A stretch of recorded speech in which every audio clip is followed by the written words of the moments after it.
পারবে না, সে সে কাউকে ছাড়বে না।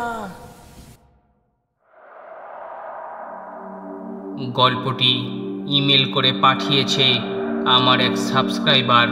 তার ভাষায় আমি নিজের মতো করে গল্পটি শোনাবার চেষ্টা করলাম। ভালো লাগলে অবশ্যই চ্যানেলটি সাবস্ক্রাইব করে আমাদের পাশে থাকবেন, আর ভালো না লাগলে একটি ডিসলাইক দিয়ে বুঝিয়ে দেবেন গল্পটি আপনাদের মনোপুত ছিল না।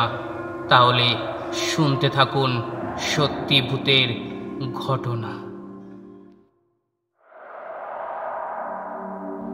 আমার নাম রুদ্র, বাসা চুয়াডাঙ্গা জেলার আলমডাঙ্গা থানায়। আমি হরর বা প্যারানর্মাল অ্যাক্টিভিটি সম্পর্কে কখনো বিশ্বাস করতাম না, যদি এই ঘটনাটি আমার সাথে না ঘটতো। 28শে ফেব্রুয়ারি 2008 সাল।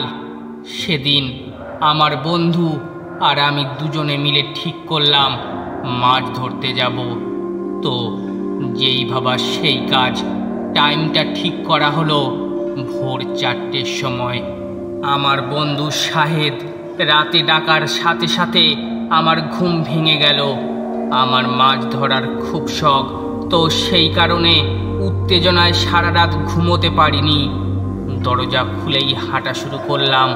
আমি শুনেছিলাম যে গভীর রাতে কেউ ডাকলে 3বার ডাকার পর সাড়া দিতে হয়, কিন্তু এত কিছু মনে ছিল না তখন। রাস্তায় চলার সময় ও শুধু আমার পেছন পেছন হাঁটছিল। আমি যতই বলি আমার পাশে আসতে, সে মানল না। গ্রামের মাঠের আইল দিয়ে হেঁটে আমরা একটা ছোট্ট পুকুরে পৌঁছালাম। পুকুরে শুধু কাদাই ভর্তি ছিল, পানি কিছুই ছিল না। তাই হাতড়িয়ে হাতড়িয়ে মাছ ধরা শুরু করলাম। আমি প্রচুর মাছ পাচ্ছিলাম আর আমার খলইয়ে রাখছিলাম, কিন্তু কিছুক্ষণ যাওয়ার পর দেখি আমার ঝাঁপিতে শুধু 2টো মাছ আছে। আমি মাছ ধরতে ধরতে দেখি আমার পিছনে থাকা আমার বন্ধু ঝাঁপি থেকে একটা একটা করে মাছ নিচ্ছে আর গিলে ফেলছে। চারিদিকে জ্যোৎস্না থাকায় আমার কিছুই বুঝতে অসুবিধা হলো না। আমি চুপ করে মাছ ধরতে লাগলাম আর আমার কাছে থাকা বল্লমটা ওর দিকে ছুড়লাম। তারপর কিছু না ভেবেই দৌড় দেওয়া শুরু করলাম। বাসায় পৌঁছানোর পরেই আমি জ্ঞান হারালাম। পরে শাহেদকে জিজ্ঞেস করলাম কি হয়েছিল।